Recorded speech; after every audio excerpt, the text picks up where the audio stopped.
Hello my dear student, welcome back to my YouTube channel Subhash study centre. 2025 board exam देने वाले जितने भी मेरे प्यारे बच्चे कक्षा 10 में हैं, आप सभी के लिए मैं लेकर के आ चुका हूं आज के इस वीडियो में सामाजिक विज्ञान विषय का बिल्कुल वायरल मॉडल पेपर। मेरे प्यारे बच्चों, आज का यह मॉडल पेपर और इस मॉडल पेपर के सभी प्रश्न आपकी बोर्ड परीक्षा 2025 में बिल्कुल 100% छपने वाले हैं। तो जितने भी मेरे प्यारे बच्चे कक्षा 10 में हैं और 2025 बोर्ड एग्जाम में सामाजिक विज्ञान विषय के पेपर में 70 में 70 का स्कोर करना चाहते हैं, आप सभी लोग आज के इस मॉडल पेपर को बिल्कुल अच्छे से तैयार कर लीजिएगा। मेरे प्यारे बच्चों, एक एक प्रश्न का उत्तर मैं आपको बताऊंगा। यहाँ पर आप देख सकते हैं जो खंड यहाँ पर बा है उसके भी सभी प्रश्नों का उत्तर मैं आपके लिए लेकर के आ चुका हूँ। तो वीडियो काफ़ी ज़्यादा हेल्पफुल रहेगी आप सभी के लिए। तो चलिए मेरे प्यारे बच्चों, आप लोग ध्यान दें। 825 IX कोड का मॉडल पेपर है। समय बोर्ड एग्जाम में आपको मिलेगा 3 घंटे 15 मिनट का। पेपर का पूर्णांक रहेगा मेरे प्यारे बच्चों 70 अंकों का, जैसा कि मैंने आपको कई वीडियो में बताया है।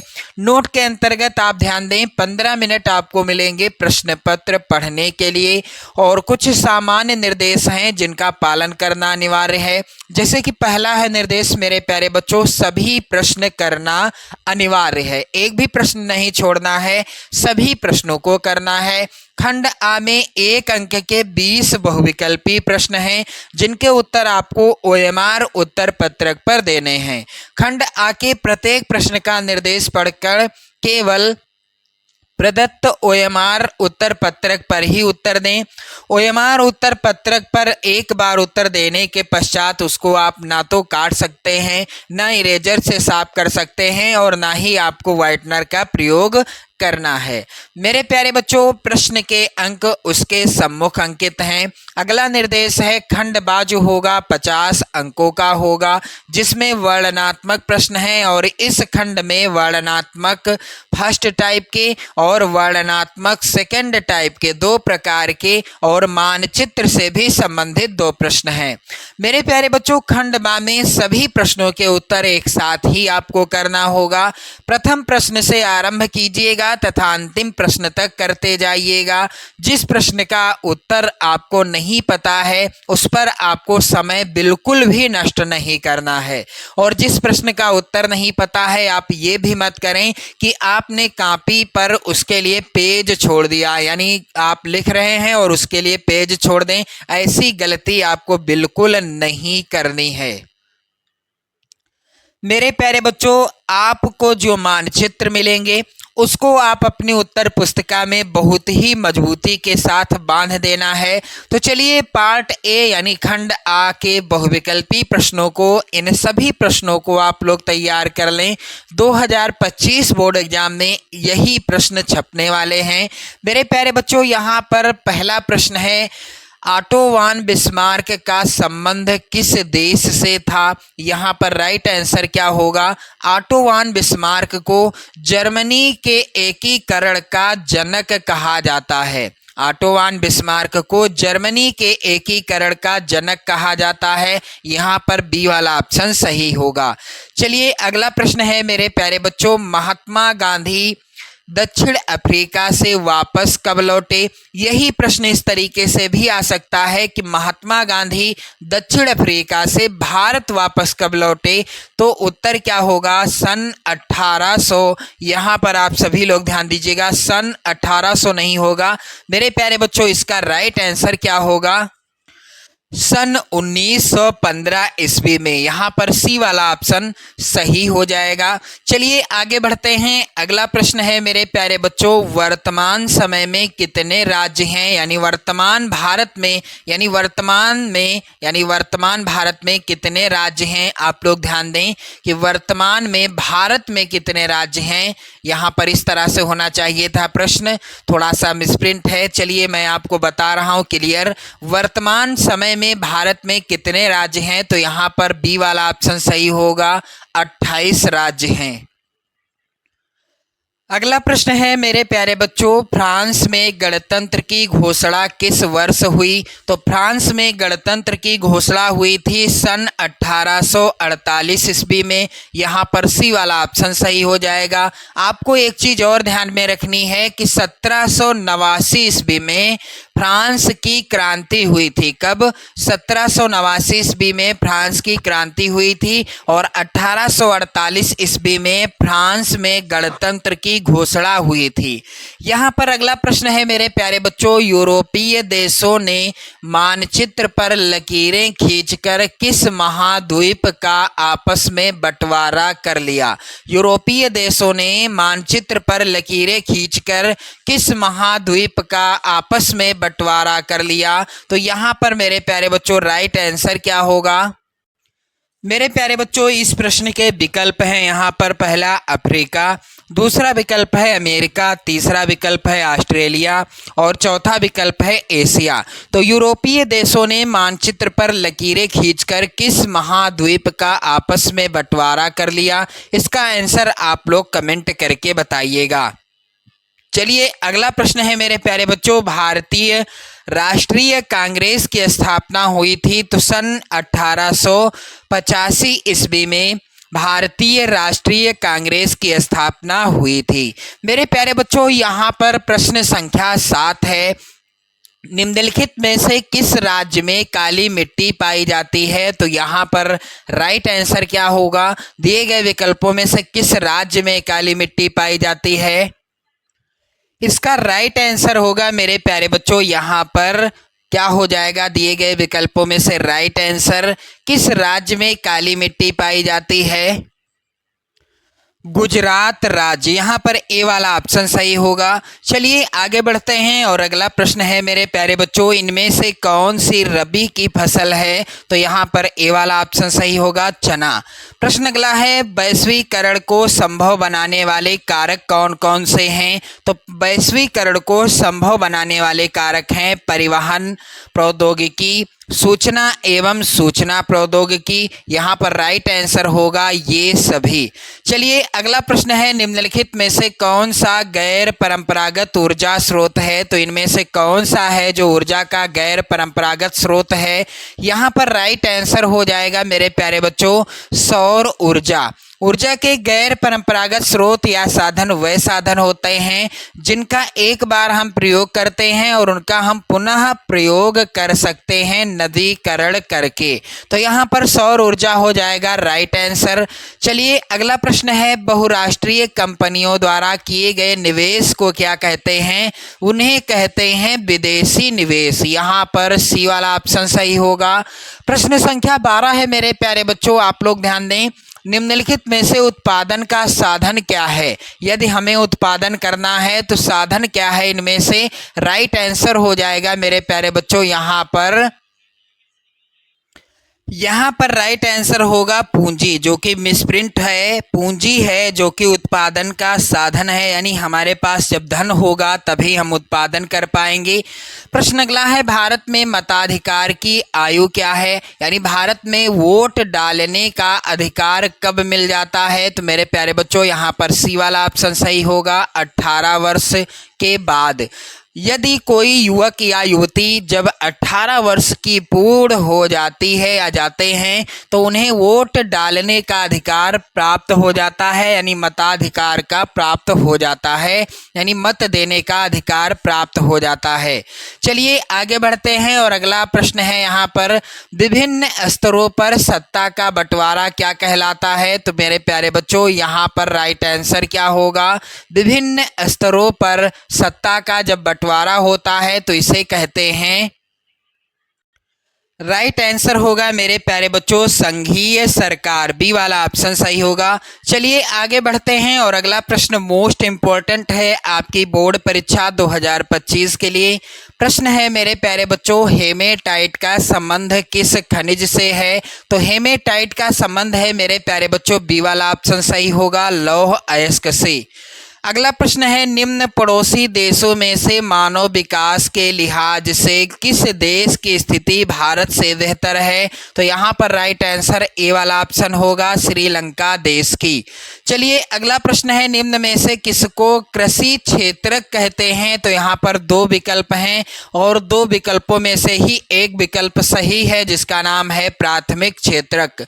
मेरे प्यारे बच्चों, एक बार शेयर कर देना और इन सभी प्रश्नों को आप लोग तैयार कर लीजिएगा। 2025 बोर्ड एग्जाम में यही प्रश्न आएंगे, ये मेरी 100% की गारंटी है। अगला प्रश्न है मेरे प्यारे बच्चों, भारत में यहाँ औरतों के लिए आरक्षण की व्यवस्था है। तो भारत में पंचायती राज की संस्थाओं में औरतों के लिए क्या है? आरक्षण की व्यवस्था है। अगला प्रश्न है, कोरबा प्रसिद्ध है। तो कोरबा किस लिए प्रसिद्ध है? कोरबा प्रसिद्ध है कोयला के लिए। यहाँ पर पहला ही ऑप्शन सही होगा। प्रश्न अगला है, सर्वप्रथम विश्व व्यापार संगठन यानी WTO किसके द्वारा शुरू हुआ? इसका राइट आंसर होगा मेरे प्यारे बच्चों, विकसित देशों के द्वारा सर्वप्रथम विश्व व्यापार संगठन यानी WTO की शुरुआत हुई थी। प्रश्न एक आता है, यहाँ पर सर्वप्रथम विश्व व्यापार संगठन की स्थापना कब हुई? यानी विश्व व्यापार संगठन की स्थापना 1 जनवरी 1995 ईस्वी। आप लोग याद कर लेना इसको, 1 जनवरी 1995 ईस्वी में हुई थी। चलिए मेरे प्यारे बच्चों, इसके बाद आप यहाँ पर ध्यान दें, खंड बा जो कि होगा वर्णनात्मक फर्स्ट टाइप के प्रश्नों से संबंधित, जिसमें प्रत्येक प्रश्न का उत्तर आपको 80 शब्दों में देना होगा और प्रत्येक प्रश्न पूछा जाएगा 4 नंबर का। तो यहाँ पर मेरे प्यारे बच्चों, यहाँ पर पहला प्रश्न है, जर्मनी का एकीकरण कब और कैसे हुआ? चलिए इसका उत्तर क्या हो जाएगा, आप सभी लोग ध्यान दें। यहाँ पर प्रश्नोत्तर संख्या 1, यहाँ पर आप लोग ध्यान दीजिएगा। राष्ट्रवादी भावनाएं मध्यम वर्गीय जर्मन लोगों में काफी बेहतर थी। उन्होंने 1848 में जर्मन महासंघ के विभिन्न इलाकों को जोड़कर एक निर्वाचित सांसद द्वारा शासित राष्ट्र राज्य बनाने का प्रयास किया था और इस पहल को राजशाही और फौज की ताकत ने मिलकर दबा दिया। उनका प्रशा के बड़े भूस्वामियों ने भी समर्थन किया। उसके बाद प्रशा ने राष्ट्रीय एकीकरण के आंदोलन का नेतृत्व संभाल लिया। उसका मुख्यमंत्री ऑटो वान बिस्मार्क इस प्रक्रिया का जनक था। एक प्रश्न आता है कि जर्मनी के एकीकरण का जनक किसे कहा जाता है? तो उत्तर होगा आपका ऑटो वान बिस्मार्क, जिसने प्रशा की सेना और नौकरशाही की मदद ली। 7 वर्ष के दौरान ऑस्ट्रिया, डेनमार्क और फ्रांस से 3 युद्धों में प्रशा की जीत हुई और एकीकरण की प्रक्रिया पूरी हुई। जनवरी 1871 में वर्साय में हुए एक समारोह में प्रशा के राजा विलियम प्रथम को जर्मनी का सम्राट घोषित किया गया और इस तरह से 1871 ईस्वी में जर्मनी का एकीकरण हुआ। तो प्रश्न यदि आता है कि जर्मनी का एकीकरण कब हुआ, उत्तर होगा 1871 ईस्वी में। चलिए अगला प्रश्न मेरे प्यारे बच्चों, ये भी प्रश्न मोस्ट इम्पोर्टेंट है, इसको भी आप लोग तैयार कर लेना। प्रश्न है, रॉलेट एक्ट के खिलाफ चले आंदोलन का दमन किस प्रकार किया गया? चलिए यहाँ पर इसका उत्तर क्या हो जाएगा, आप लोग ध्यान दें। गांधी जी ने रॉलेट एक्ट जैसे अन्यायपूर्ण कानून के खिलाफ अहिंसक नागरिक अवज्ञा चाहते थे। यानी इस कानून के खिलाफ गांधी जी चाहते थे अहिंसक जो है नागरिक अवज्ञा। इसे 6 अप्रैल 1919 को एक हड़ताल से शुरू होना था। विभिन्न शहरों में रैली जुलूसों का आयोजन किया गया। रेलवे वर्कशॉप में कामगार हड़ताल पर चले गए, दुकानें बंद हो गईं। इस व्यापक जन उभार से चिंतित तथा रेलवे व टेलीग्राफ जैसी संचार सुविधाओं के भंग हो जाने की आशंका से भयभीत अंग्रेजों ने राष्ट्रवादियों का दमन शुरू कर दिया। अमृतसर में बहुत सारे स्थानीय नेताओं को हिरासत में ले लिया गया। गांधी जी के दिल्ली प्रवेश पर भी पाबंदी लगा दी गई। 10 अप्रैल को पुलिस ने अमृतसर में एक शांतिपूर्ण जुलूस पर गोली चला दी और इसके बाद लोग बैंकों, डाकखानों और रेलवे स्टेशनों पर हमले करने लगे। मार्शल लॉ लागू कर दिया गया और जनरल डायर को पंजाब में कमान संभाल ली, यानी जनरल डायर ने पंजाब में क्या कर ली, कमान संभाल ली। चलिए अगला प्रश्न मोस्ट इम्पोर्टेंट है, आप लोग ध्यान दीजिएगा। प्रश्न है कि भारत में केंद्र और राज्यों के बीच सत्ता के बंटवारे की किन्हीं 3 विशेषताओं का वर्णन कीजिए। मेरे प्यारे बच्चों, एक एक प्रश्न का उत्तर मैं आपके लिए लेकर के आ चुका हूं। बस आप लोग वीडियो को लाइक कर देना, शेयर कर देना अपने सभी उन प्यारे साथियों के पास जो कक्षा 10 में हैं, जिन्होंने सामाजिक विज्ञान विषय को लिया है। चलिए अगला प्रश्न जो है इसका उत्तर क्या होगा। प्रश्नोत्तर संख्या 2, आप लोग ध्यान दें, इसका उत्तर क्या होगा। संविधान में स्पष्ट रूप से केंद्र और राज्य सरकारों के बीच विधायक अधिकारों, यानी विधायी होगा यहाँ पर, विधायी अधिकारों का बंटवारा निम्न प्रकार किया गया। चलिए पहला, संघ सूची। इसमें प्रतिरक्षा, विदेश, बैंकिंग, संचार, मुद्रा जैसे राष्ट्रीय महत्व के विषय हैं। इन पर केंद्र सरकार कानून बनाती है। संघ सूची के अंतर्गत क्या है, प्रतिरक्षा है, विदेश है, बैंकिंग है, संचार है और मुद्रा। और राज्य सूची के अंतर्गत क्या है, इसमें पुलिस, व्यापार, वाणिज्य, कृषि, सिंचाई जैसे प्रांतीय महत्व के विषय आते हैं। इन पर कानून बनाने का अधिकार किसको है, राज्य सरकार को है। समवर्ती सूची में क्या है मेरे प्यारे बच्चों, इसमें शिक्षा, वन, मजदूर संघ, विवाह जैसे विषय शामिल हैं और इन पर कानून बनाने का अधिकार केंद्र तथा राज्य दोनों सरकारों को है। लेकिन जब दोनों के कानून में टकराव हो तो केंद्र सरकार द्वारा बनाया कानून ही क्या होगा, मान्य होता है। चलिए अवशिष्ट के अंतर्गत क्या है, अवशिष्ट विषयों की सूची में वह विषय रखे गए जो तीनों सूचियों में शामिल नहीं थे या जो नए विषय उभरे हैं। इन पर केंद्र सरकार कानून बनाती है। मेरे प्यारे बच्चों, अगला प्रश्न यहाँ पर आप सभी लोग ध्यान दीजिएगा, मोस्ट इम्पोर्टेंट है। गठबंधन सरकार से आप क्या समझते हैं। एक एक प्रश्न का उत्तर आपके सीधा दिमाग में बैठ जाएगा, ऐसा मैं वादा करता हूं आप सभी से। तो चलिए इसका उत्तर कैसे लिखना है आप सभी को। प्रश्नोत्तर संख्या 3, चलिए मेरे प्यारे बच्चों इसका उत्तर क्या होगा, आप लोग ध्यान दीजिएगा। प्रश्नोत्तर संख्या 2 का अथवा है यहाँ पर, गठबंधन सरकार से आप क्या समझते हैं। तो चलिए इसका उत्तर होगा, गठबंधन सरकार का गठन होता है 2 या 2 से अधिक दल मिलकर के। गठबंधन सरकार का गठन कैसे होता है, 2 या 2 से अधिक दल मिलकर करते हैं। गठबंधन सरकार के प्रमुख लक्षण या विशेषताएं निम्न प्रकार हैं। पहला लक्षण है, गठबंधन सरकार में कम से कम 2 दल भागीदार होते हैं। गठबंधन सरकार में कितने दल होते हैं, कम से कम 2 दल होते हैं। भागीदार दल गठबंधन की राजनीति को कुछ प्राप्त करने के लिए अपनाते हैं। तीसरी विशेषता है, गठबंधन एक अस्थायी प्रबंध होता है, यह अस्थायी नहीं होता। चौथी है विशेषता, गठबंधन का प्रत्येक प्रमुख भागीदार दल अपनी राजनीतिक शक्ति में वृद्धि कर अकेले ही सत्ता प्राप्त करने की इच्छा रखता है। चौथी विशेषता है, गठबंधन सरकार का गठन समझौते के आधार पर होता है। इसमें कठोर सिद्धांतवादी राजनीति के लिए कोई स्थान नहीं होता है, अर्थात गठबंधन सरकारें यथार्थवाद पर आधारित होती हैं। मेरे प्यारे बच्चों, यहाँ आप लोग ध्यान दें, अगला प्रश्न है कुछ इस प्रकार से, भूदान ग्रामदान आंदोलन के विषय में विस्तृत जानकारी दीजिए।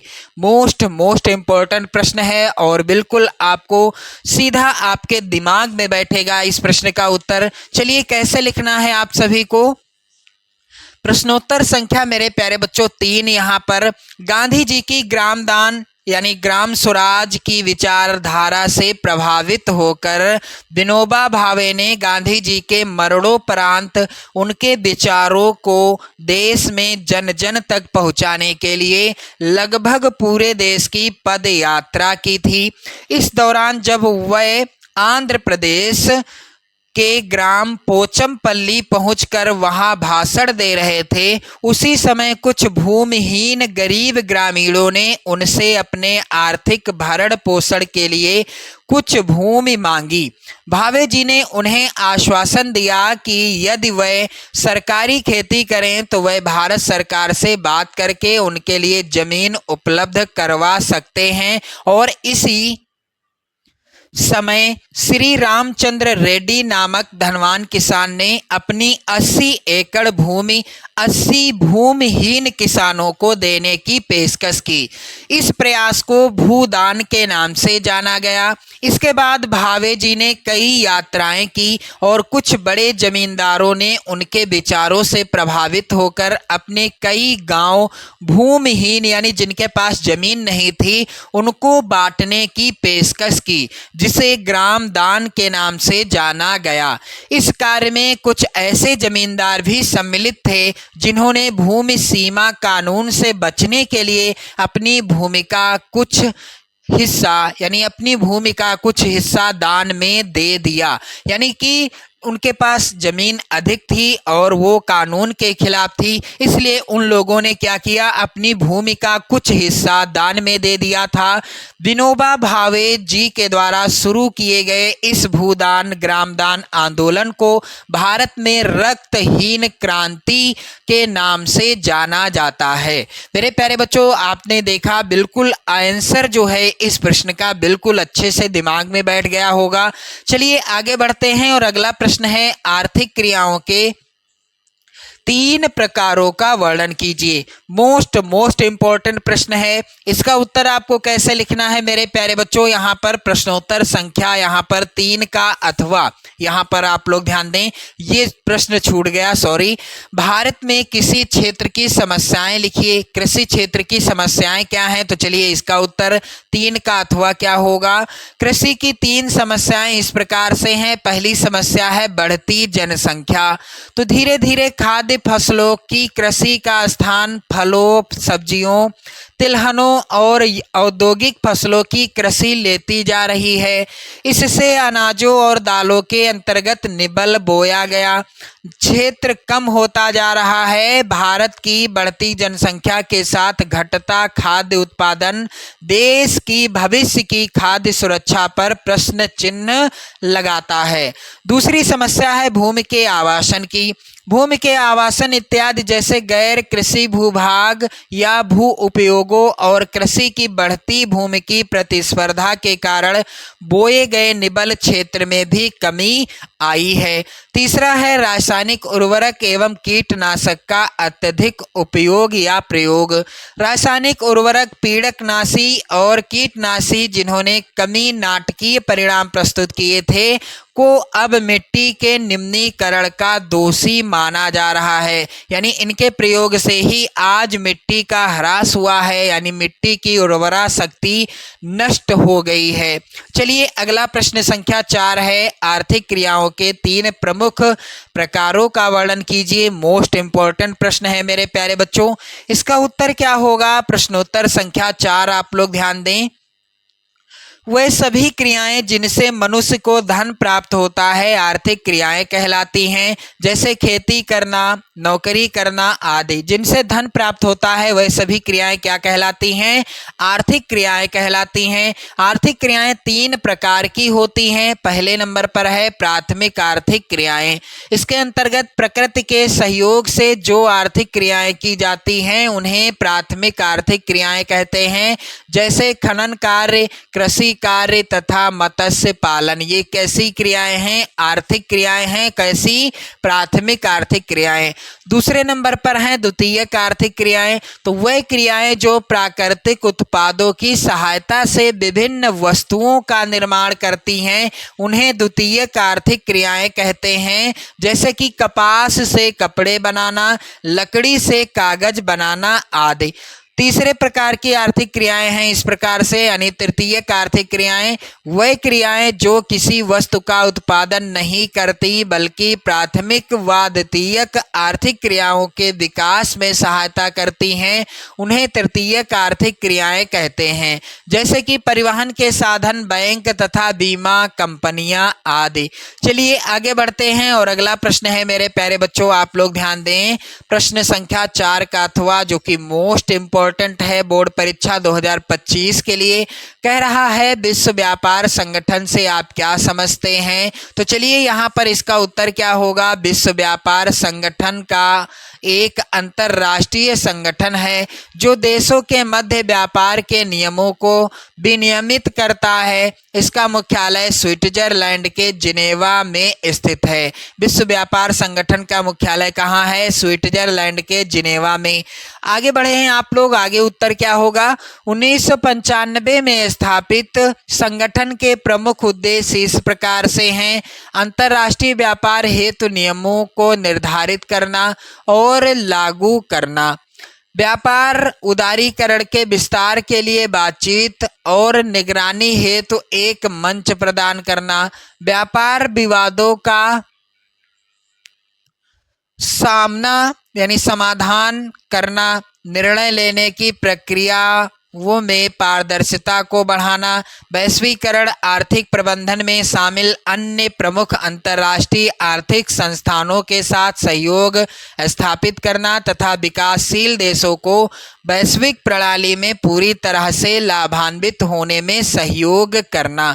तो ये हो गया इसका उत्तर। चलिए मेरे प्यारे बच्चों, अगला प्रश्न यहाँ पर आप देखेंगे जो वर्णनात्मक सेकंड टाइप के प्रश्न हैं जिनका उत्तर आपको देना है 150 शब्दों में।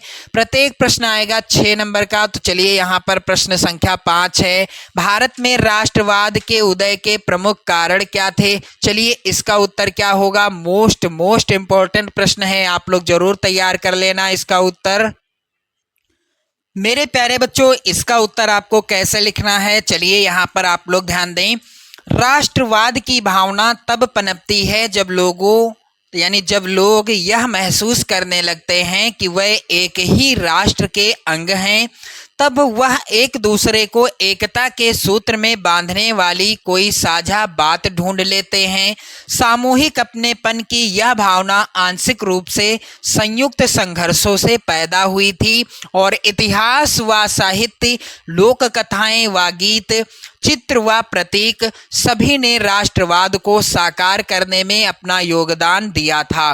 भारत में राष्ट्रवाद की भावना पनपने में योगदान देने वाले कुछ प्रमुख कारण निम्नलिखित हैं। चलिए पहला कारण क्या है मेरे प्यारे बच्चों। 20वीं सदी में राष्ट्रवाद के विकास के साथ भारत की पहचान भी भारत माता की छवि का रूप लेने लगी। यह तस्वीर पहली बार बंकिम चंद्र चट्टोपाध्याय ने बनाई थी। 1870 के दशक में उन्होंने मातृभूमि की स्तुति के रूप में वंदे मातरम गीत लिखा था। प्रश्न आता है वंदे मातरम गीत के लेखक कौन थे? बंकिम चंद्र चट्टोपाध्याय या चटर्जी। बाद में इसे उन्होंने अपने उपन्यास आनंद मठ के लेखक कौन है? बंकिम चंद्र चटर्जी या चट्टोपाध्याय में शामिल कर लिया। स्वदेशी आंदोलन की प्रेरणा से अवनींद्रनाथ टैगोर ने भारत माता की विख्यात छवि को चित्रित किया और इस पेंटिंग में भारत माता को एक सन्यासिनी के रूप में दर्शाया गया। इस मातृभूमि के प्रति श्रद्धा को राष्ट्रवाद में आस्था का प्रतीक माना जाने लगा। दूसरा जो है कारक क्या था? राष्ट्रवाद का विकास भारतीय लोक कथाओं को पुनर्जीवित करने के आंदोलन से भी मजबूत हुआ। 19वीं सदी के अंत में राष्ट्रवादियों ने भाटों व चारणों द्वारा गाई सुनाई जाने वाली लोक कथाओं को दर्ज करना शुरू कर दिया। उनका मानना था कि यही कहानियां हमारी परंपरागत संस्कृति की तस्वीर पेश करती हैं जो बाहरी ताकतों के प्रभाव से भ्रष्ट और दूषित हो चुकी हैं। अपनी राष्ट्रीय पहचान को ढूंढने और अपने अतीत में गौरव का भाव पैदा करने के लिए लोक परंपरा को बचाकर रखना जरूरी था, यानी लोक परंपरा को बचाकर रखना जरूरी था। तीसरा कारक क्या था मेरे प्यारे बच्चों? राज्यवादी नेता, यानी राज्यवादी नेता लोगों में राष्ट्रवाद की भावना भरने के लिए चिन्हों और प्रतीकों के बारे में जागरूक होते गए। 1921 ईस्वी तक गांधी जी ने भी स्वराज का झंडा तैयार कर लिया था। यह तिरंगा था जिसमें सफेद, हरा और लाल रंग थे। इसके मध्य में गांधी जी का प्रतीक था क्या? चरखा, और जो आत्म सहायता का प्रतीक था। जुलूसों में यह झंडा थामे चलना शासन के प्रति अवज्ञा का संकेत था। तीसरा जो है कारक क्या था मेरे प्यारे बच्चों, यानी चौथा कारक क्या था? इतिहास की पुनर्व्याख्या राष्ट्रवाद की भावना पैदा करने का एक और साधन था। अंग्रेजों की नज़र में भारतीय पिछड़े हुए और आदमी लोग थे, यानी गरीब लोग थे। यहाँ पर थोड़ा सा मिसप्रिंट है, जो अपना शासन खुद नहीं संभाल सकते थे। इसके जवाब में भारत के लोग अपनी महान उपलब्धियों की खोज में अतीत की ओर देखने लगे। उन्होंने इस गौरव में ही प्राचीन युग के बारे में लिखना शुरू किया, जब कला और वास्तुकला, शिल्प विज्ञान और गणित, धर्म और संस्कृति, कानून और दर्शन, हस्तकला और व्यापार फल फूल रहे थे। इस राष्ट्रवादी इतिहास में पाठकों को अतीत में भारत की महानता व उपलब्धियों पर गर्व करने और ब्रिटिश शासन के तहत दुर्दशा से मुक्ति के लिए संघर्ष का मार्ग अपनाने का आह्वान किया गया था। मेरे प्यारे बच्चों, यहाँ पर अगला प्रश्न है, आप लोग ध्यान दें, 5 का अथवा, जो कि मोस्ट इम्पोर्टेंट है। महामंदी के कारणों की व्याख्या कीजिए या करें। मोस्ट इम्पोर्टेंट प्रश्न है 2025 बोर्ड एग्जाम के लिए। आप लोग इसका उत्तर कैसे लिखेंगे?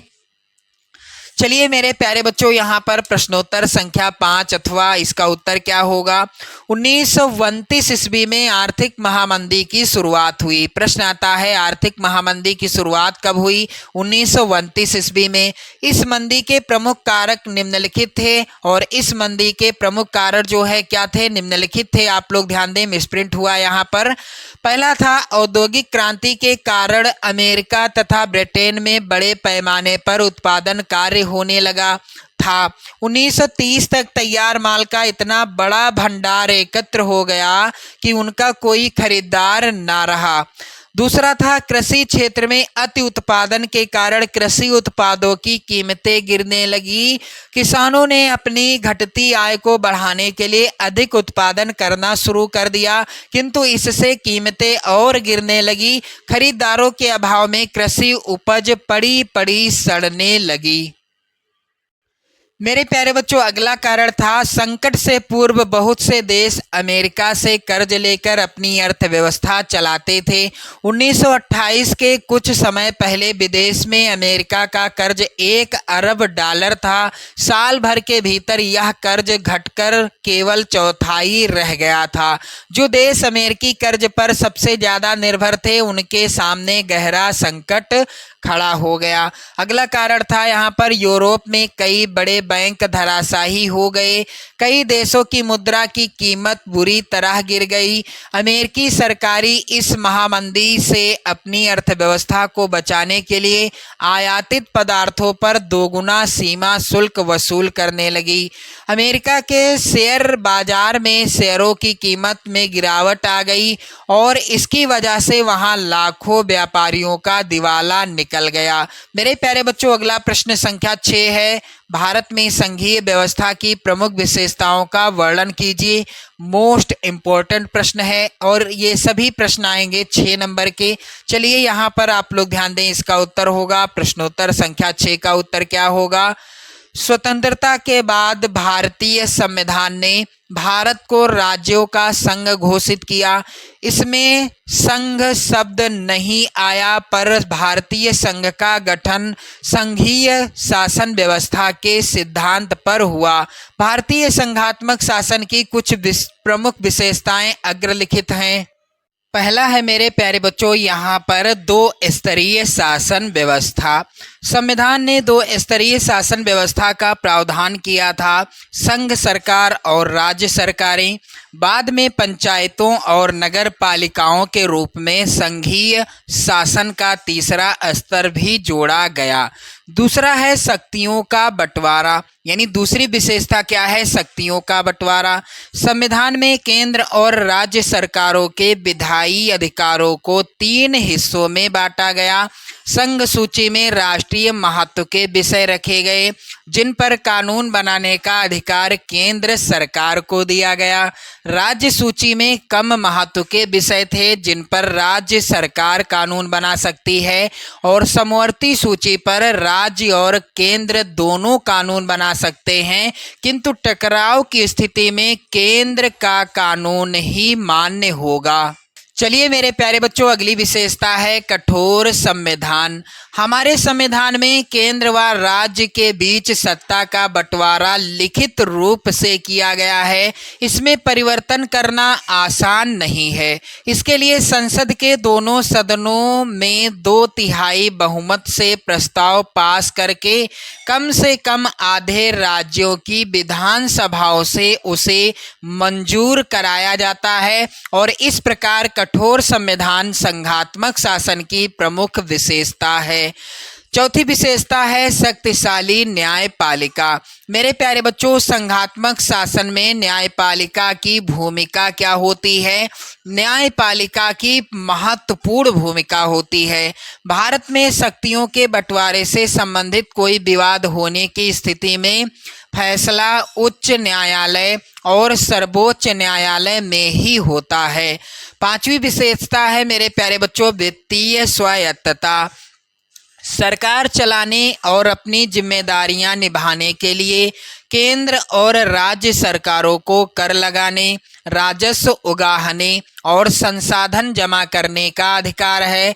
राज्य सरकारों को वित्तीय स्वायत्तता प्राप्त है। पांचवी विशेषता है मेरे प्यारे बच्चों, यहाँ पर आप लोग ध्यान दें, छठी विशेषता एकीकृत न्यायपालिका। भारत में संघात्मक शासन के कारण केंद्र और राज्य सरकारों की अलग अलग कार्यपालिका और व्यवस्थापिका है, किंतु न्यायपालिका दोनों के लिए एक ही है। ऐसा इसलिए किया गया है जिससे केंद्र व राज्यों के झगड़ों का निपटारा किया जा सके।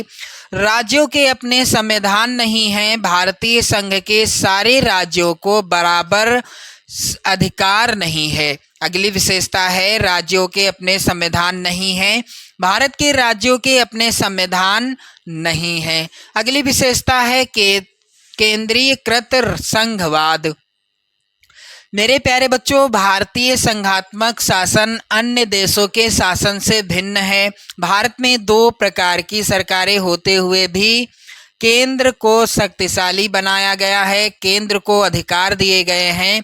इसलिए भारतीय संघ को केंद्रीकृत या एकीकृत संघवाद कहा जाता है। चलिए मेरे प्यारे बच्चों, अगला यहाँ पर मोस्ट इम्पोर्टेंट प्रश्न है, भारत में किस तरह की जातिगत असमानताएं आज भी व्याप्त हैं? इस प्रश्न का भी आंसर आप लोग यहाँ पर ध्यान दें। मेरे प्यारे बच्चों, चलिए इसका उत्तर क्या हो जाएगा, आप सभी लोग ध्यान दीजिएगा। प्रश्नोत्तर संख्या 6 का अथवा। आप लोग ध्यान दें, यहाँ पर आधुनिक भारत में जाति की संरचना और जाति व्यवस्था में भारी बदलाव आया है, किंतु फिर भी समकालीन भारत से जाति प्रथा विदा नहीं हुई है। जातिगत असमानता के कुछ पुराने पहलू अभी भी बरकरार हैं। पहले नंबर पर है, अभी भी ज़्यादातर लोग अपनी जात या कबीले में ही शादी करते हैं। दूसरा है, संवैधानिक प्रावधान के बावजूद छुआछूत की प्रथा अभी भी पूरी तरह समाप्त नहीं हुई है। तीसरा है, जाति व्यवस्था के अंतर्गत कुछ जातियां लाभ की स्थिति में रहीं तथा कुछ को दबाकर रखा गया। इसका प्रभाव आज भी नजर आता है, यानी ऊंची जाति के लोगों की आर्थिक स्थिति सबसे अच्छी है, व दलित तथा आदिवासियों की आर्थिक स्थिति सबसे खराब है। चौथा है, हर जाति में गरीब लोग हैं, पर गरीबी रेखा के नीचे जीवन बसर करने वालों में अधिक संख्या निचली जातियों के लोगों की है। ऊंची जातियों में गरीबी का प्रतिशत सबसे कम है। पांचवा है, आज सभी जातियों में अमीर लोग हैं, पर यहाँ भी ऊंची जाति वालों का अनुपात बहुत ज़्यादा है और निचली जातियों का बहुत कम। छठा है, जो जातियां पहले से ही शिक्षा के क्षेत्र में आगे थी, आधुनिक शिक्षा व्यवस्था में भी उन्हीं का बोलबाला है। जिन जातियों को पहले शिक्षा से वंचित रखा जाता था, उनके सदस्य अभी भी पिछड़े हुए हैं। आज भी जाति आर्थिक हैसियत के निर्धारण में बहुत महत्वपूर्ण भूमिका निभाती है, क्योंकि अभी भी जातिगत असमानताएं जारी हैं। चलिए मेरे प्यारे बच्चों, प्रश्न संख्या 7 है यहाँ पर। कृषि उत्पादन में वृद्धि सुनिश्चित करने के लिए सरकार द्वारा किए गए उपाय सुझाइए। 6 नंबर का प्रश्न है और मोस्ट इम्पॉर्टेंट प्रश्न है। मेरे प्यारे बच्चों, इसका उत्तर क्या हो जाएगा? प्रश्नोत्तर संख्या 7 का उत्तर आपको कैसे लिखना है? भारत एक कृषि प्रधान देश है। देश के 60% से भी अधिक लोगों को आजीविका प्रदान करने वाली कृषि में कुछ संस्थागत तथा प्रौद्योगिकी सुधार किए गए हैं, जो निम्नलिखित हैं। पहला सुधार क्या है? जमींदारी प्रथा का उन्मूलन। किसानों के लिए जमींदारी प्रथा एक अभिशाप थी, इसलिए सरकार ने जमींदारी प्रथा को समाप्त करके भूमिहीन काश्तकारों को जमीन का मालिकाना हक दे दिया तथा जोतों की अधिकतम सीमा निश्चित कर दी गई। दूसरा है यहाँ पर खेतों की चकबंदी। पहले किसानों के पास छोटे छोटे खेत थे जो आर्थिक रूप से गैर लाभकारी होते थे, इसलिए छोटे खेतों की चकबंदी कर दी गई। तीसरा है हरित क्रांति।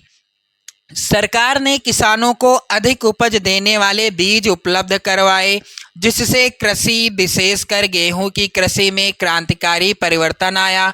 इसे हरित क्रांति का नाम दिया गया। चौथा है प्रमुख सिंचाई परियोजनाओं का निर्माण। किसानों को पर्याप्त सिंचाई सुविधाएं उपलब्ध कराने के लिए कई छोटी बड़ी सिंचाई परियोजनाएं शुरू की गईं। पांचवा है फसल बीमा। तो फसलें प्रायः सूखा, बाढ़ आदि के कारण नष्ट हो जाती थी, जिससे किसानों को बहुत हानि उठानी पड़ती थी। इन आपदाओं से बचने के लिए फसल बीमा योजना शुरू की गई। इसके द्वारा फसल नष्ट हो जाने पर किसानों को पूरा मुआवजा मिलने लगा, जिससे उसे सुरक्षा प्राप्त हुई। छठा है सरकारी संस्थाएं। किसानों को कम ब्याज दर पर ऋण उपलब्ध कराने के लिए ग्रामीण बैंकों, सहकारी समितियों और बैंकों की स्थापना की गई। ये संस्थाएं किसानों को महाजनों के चंगुल से बचाती हैं। रेडियो तथा दूरदर्शन द्वारा मौसम की जानकारी तथा कृषि संबंधी कार्यक्रम प्रसारित किए जाते हैं। मेरे प्यारे बच्चों, 7वां है किसानों के लाभ के लिए भारत सरकार ने किसान क्रेडिट कार्ड और व्यक्तिगत दुर्घटना बीमा योजना शुरू की। 8वां है किसानों को बिचौलियों के शोषण से बचाने के लिए न्यूनतम सहायता मूल्य और कुछ महत्वपूर्ण फसलों के लाभदायक खरीद मूल्यों की सरकार घोषणा करती है। 9 नंबर का है यहाँ पर खेती में आधुनिक उपकरणों के प्रयोग पर बल दिया जाने लगा। इससे उत्पादन में क्या हुआ? वृद्धि हुई। 10वां है मेरे प्यारे बच्चों, भारतीय कृषि में सुधार के लिए भारतीय कृषि अनुसंधान परिषद व कृषि विश्वविद्यालयों की स्थापना की गई, जिससे कृषि के उत्पादन में वृद्धि हो सकी। मेरे प्यारे बच्चों, अगला प्रश्न है यहाँ पर अथवा ऊर्जा के गैर परंपरागत 4 स्रोतों का विस्तार पूर्वक वर्णन कीजिए। तो आप लोग इसका उत्तर कैसे लिखोगे? क्या होगा इसका उत्तर? ऊर्जा के वह साधन, प्रश्नोत्तर संख्या 7 अथवा ऊर्जा के वह साधन जो एक बार प्रयोग करने पर समाप्त नहीं होते और जिनकी पुनः पूर्ति संभव है, गैर परंपरागत या नवीकरणीय संसाधन कहलाते हैं। जैसे ऊर्जा, पवन ऊर्जा, ज्वारीय ऊर्जा यानी सौर ऊर्जा, पवन ऊर्जा, ज्वारीय ऊर्जा तथा जैविक ऊर्जा आदि। नंबर 1 पर है सौर ऊर्जा। भारत एक उष्णकटिबंधीय देश है। मेरे प्यारे बच्चों, यहाँ सौर ऊर्जा के दोहन की असीम संभावनाएं हैं। फोटोवोल्टाइक प्रौद्योगिकी द्वारा धूप को सीधे विद्युत में परिवर्तित किया जाता है। भारत के ग्रामीण तथा सुदूर क्षेत्रों में सौर ऊर्जा तेजी से लोकप्रिय हो रही है। पवन ऊर्जा का प्रयोग पानी बाहर निकालने, खेतों में सिंचाई करने और बिजली पैदा करने के लिए किया जाता है। वायु ऊर्जा का प्रयोग गुजरात, तमिलनाडु, उड़ीसा और महाराष्ट्र आदि में किया जाता है। तीसरे नंबर पर है बायोगैस। ग्रामीण इलाकों में झाड़ियों, कृषि अपशिष्ट, पशुओं और मानव जनित अपशिष्ट के उपयोग से घरेलू उपयोग हेतु बायोगैस उत्पन्न की जाती है। बायोगैस संयंत्र नगरपालिका, सहकारिता तथा निजी स्तर पर लगाए जाते हैं। चौथा है भूतापीय ऊर्जा। तो पृथ्वी के आंतरिक भागों से ताप का प्रयोग कर उत्पन्न की जाने वाली विद्युत को भूतापीय ऊर्जा कहते हैं। भूतापीय ऊर्जा के दोहन के लिए लद्दाख तथा हिमाचल प्रदेश में 2 प्रौद्योगिक परियोजनाएं शुरू की गई हैं। मेरे प्यारे बच्चों, यहाँ पर आप देखेंगे प्रश्न संख्या 8 है। भारत में वैश्वीकरण के प्रभावों का विस्तार पूर्वक वर्णन कीजिए। मोस्ट इंपॉर्टेंट प्रश्न है ये भी। मेरे प्यारे बच्चों, इसका उत्तर क्या होगा आप लोग जरूर तैयार कर लेना। इसका भी उत्तर प्रश्नोत्तर संख्या 8 का उत्तर आप लोग ध्यान दें। यहाँ पर आप सभी लोग वीडियो शेयर कर देना और इसी तरह की धुआंधार तैयारी करने के लिए आप चैनल को भी सब्सक्राइब कर लीजिएगा। चलिए मेरे प्यारे बच्चों, वैश्वीकरण के सकारात्मक तथा नकारात्मक दोनों प्रकार के प्रभाव पड़े हैं। इनका संक्षिप्त वर्णन इस प्रकार है। चलिए यहाँ पर आप लोग ध्यान दें। सकारात्मक प्रभाव, पहला है वैश्वीकरण के कारण उपभोक्ताओं को लाभ हुआ है। इन उपभोक्ताओं के समक्ष पहले से अधिक विकल्प हैं और वे अनेक उत्पादों की उत्कृष्टता, गुणवत्ता और कम कीमत से लाभान्वित हो रहे हैं। ये लोग पहले की तुलना में उच्चतर जीवन स्तर का प्रयोग कर रहे हैं। दूसरा है बहुराष्ट्रीय कंपनियों द्वारा भारत में माल और सेवाओं में किया जाने वाला निवेश भी उत्तरोत्तर बढ़ाया जा रहा है। 1991 से अब तक यह निवेश बढ़ता जा रहा है। तीसरा है बहुराष्ट्रीय कंपनियों ने उपभोक्ता वस्तुओं और सेवाओं में निवेश किया है। विदेशी निवेश भी इन्हीं उद्योगों और सेवाओं में हुआ है, जिसमें निर्यात वृद्धि की संभावना है। वैश्वीकरण के कारण नए उद्योग स्थापित होने से रोजगार के नए अवसरों का सृजन भी हुआ है। मेरे प्यारे बच्चों, 5वां है उद्योगों को कच्चे माल की आपूर्ति करने वाली स्थानीय कंपनियों का विस्तार भी हुआ है। वैश्वीकरण में कुछ बड़ी कंपनियों को बहुराष्ट्रीय कंपनियों के रूप में उभरने में सक्षम बनाया है। Tata Motors, Infosys, Asian paints कुछ ऐसी भारतीय कंपनियां हैं जो विश्व स्तर पर अपने क्रियाकलापों का प्रसार कर रही हैं। मेरे प्यारे बच्चों, लास्ट है यहाँ पर वैश्वीकरण से सेवा प्रदाता कंपनियों से सूचना और संचार प्रौद्योगिकी वाली कंपनियों के लिए नए अवसरों का सृजन हुआ है। प्रशासनिक कार्य, इंजीनियरिंग इत्यादि जैसी कई सेवाएं भारत जैसे देशों में अब सस्ते में उपलब्ध हैं और विकसित देशों को निर्यात की जाती हैं। अब मेरे प्यारे बच्चों, इसके नकारात्मक क्या प्रभाव हुए हैं, तो चलिए इसका उत्तर क्या होगा आप लोग ध्यान दीजिएगा। यहाँ पर मेरे प्यारे बच्चों, नकारात्मक प्रभाव, वैश्वीकरण के बहुत से अच्छे प्रभाव के बावजूद इसके कुछ नकारात्मक प्रभाव भी रहे हैं। उत्पादकों और कर्मचारियों पर वैश्वीकरण का समान प्रभाव नहीं पड़ा है। समान होगा यहाँ पर। इसके कुछ नकारात्मक पक्ष निम्नवत हैं। पहला है वैश्वीकरण और प्रतिस्पर्धा के दबाव में श्रमिकों के जीवन को व्यापक रूप से प्रभावित किया है। बढ़ती प्रतिस्पर्धा के कारण श्रमिकों का रोजगार लंबे समय के लिए सुनिश्चित नहीं है। जहां पहले कारखाने श्रमिकों को अस्थायी आधार पर रोजगार देते थे, वहीं वे अब अस्थायी रोजगार देते हैं ताकि श्रमिकों को वर्ष भर वेतन ना देना पड़े। दूसरा है श्रमिकों से बहुत लंबे कार्य घंटे तक काम लिया जाता है, मजदूरी काफ़ी कम होती है, श्रमिकों को अपनी ज़रूरतें पूरी करने के लिए अतिरिक्त समय में भी काम करना पड़ता है। इस प्रकार हमने देखा कि वैश्वीकरण के कारण मिले लाभों में श्रमिकों को न्याय संगत हिस्सा नहीं मिला। इससे धनी उपभोक्ता, कुशल व शिक्षित लोग, धनी उत्पादक आज भी लाभान्वित हुए हैं। चलिए मेरे प्यारे बच्चों, यहाँ पर अगला प्रश्न है 8 का, अथवा उपभोक्ता की रक्षा के लिए सरकार द्वारा किए गए उपायों का वर्णन कीजिए। मेरे प्यारे बच्चों, मैंने आप सभी के लिए काफ़ी ज़्यादा मेहनत की है आज के इस मॉडल पेपर को सॉल्व करने के लिए, तो आप लोग वीडियो को शेयर कर देना और इन सभी प्रश्नों को तैयार कर लेना। 2025 बोर्ड एग्जाम में ये प्रश्न 100% आएंगे। चलिए यहाँ पर इसका उत्तर क्या होगा। प्रश्नोत्तर संख्या 8 का, अथवा व्यापारी, दुकानदार और उत्पादक कई तरीकों से उपभोक्ताओं का शोषण करते हैं, अतः उपभोक्ताओं का जागरूक होना अति आवश्यक है। उपभोक्ताओं को सूचित करने के कुछ प्रमुख तरीके निम्नलिखित हैं। पहला है घटिया सामान। कुछ बेईमान उत्पादक जल्दी धन एकत्र करने के उद्देश्य से घटिया किस्म का माल बाजार में बेचने लगते हैं। दुकानदार भी ग्राहक को घटिया माल दे देता है क्योंकि ऐसा करने से उसे अधिक लाभ होता है। दूसरा है कम तोलना या मापना। बहुत से चालाक व लालची दुकानदार ग्राहकों को विभिन्न प्रकार की चीज़ें कम तोलकर या कम माप कर उनको ठगने का प्रयत्न करते हैं।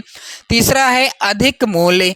जिन चीज़ों के ऊपर विक्रय मूल्य नहीं लिखा होता, वहाँ कुछ दुकानदारों का यह प्रयत्न होता है कि ऊंचे दामों पर चीज़ों को बेचकर अपने लाभों को बढ़ा लें। चौथा है मिलावट करना।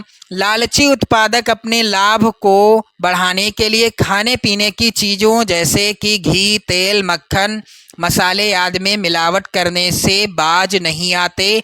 ऐसे में उपभोक्ताओं को दोहरा नुकसान होता है। एक, उन्हें घटिया माल की अधिक कीमत देनी पड़ती है, दूसरा उनके स्वास्थ्य को भी नुकसान होता है। पांचवा है अधूरी या गलत जानकारी। बहुत से उत्पादक अपने सामान की गुणवत्ता को बढ़ा चढ़ाकर पैकेट के ऊपर लिख देते हैं, जिससे उपभोक्ता धोखा खाते हैं। जब वे ऐसी चीज़ों का प्रयोग करते हैं तो उल्टा ही पाते हैं और उनको यानी अपने आप को ठगा हुआ महसूस करते हैं। छठा है मेरे प्यारे बच्चों संतोषजनक सेवा। बहुत सी वस्तुएं ऐसी होती हैं जिन्हें खरीदने के बाद एक लंबे समय तक सेवाओं की आवश्यकता होती है, जैसे cooler, fridge, washing machine, scooter और कार आदि। परंतु खरीदते समय जो वादे उपभोक्ता से किए जाते हैं वह खरीदने के बाद पूरे नहीं किए जाते। विक्रेता और उत्पादक एक दूसरे पर इसकी जिम्मेदारी डालकर उपभोक्ताओं को परेशान करते हैं। सातवां है सुरक्षा उपायों की अवहेलना। कुछ उत्पादक विभिन्न वस्तुओं को बनाते समय सुरक्षा नियमों का पालन नहीं करते। बहुत सी चीज़ें हैं जिन्हें सुरक्षा की दृष्टि से खास सावधानी की ज़रूरत होती है, जैसे प्रेशर कुकर में खराब सेफ्टी वाल्व के होने से भयंकर दुर्घटना हो सकती है। ऐसे में उत्पादक थोड़े से लालच के कारण जानलेवा उपकरणों को बेचते हैं। लास्ट वाला है मेरे प्यारे बच्चों कृत्रिम अभाव। लालच में आकर विक्रेता बहुत सी चीज़ें होने पर भी उन्हें दबा लेते हैं। इनकी वजह से बाजार में वस्तुओं का कृत्रिम अभाव पैदा हो जाता है। बाद में इसी सामान को ऊंचे दामों पर बेचकर दुकानदार लाभ कमाते हैं। इस प्रकार विभिन्न तरीकों द्वारा उत्पादक, विक्रेता और व्यापारी उपभोक्ताओं का शोषण करते हैं।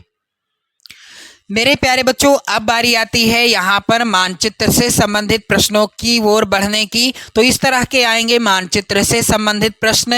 निर्देश है प्रश्न संख्या 9A और 9B मानचित्र से संबंधित हैं। तो यहाँ पर मेरे प्यारे बच्चों आप देख सकते हैं कुछ इस तरह के 5 प्रश्न आएंगे मानचित्र से संबंधित और 5 प्रश्न आएंगे यहाँ पर भी मानचित्र से संबंधित। 10 नंबर का प्रश्न होगा कुल मानचित्र से संबंधित। तो वीडियो को लाइक कर दें, शेयर कर दें। चैनल पर यदि आप नए हैं तो चैनल को भी सब्सक्राइब कर लें। जय हिंद।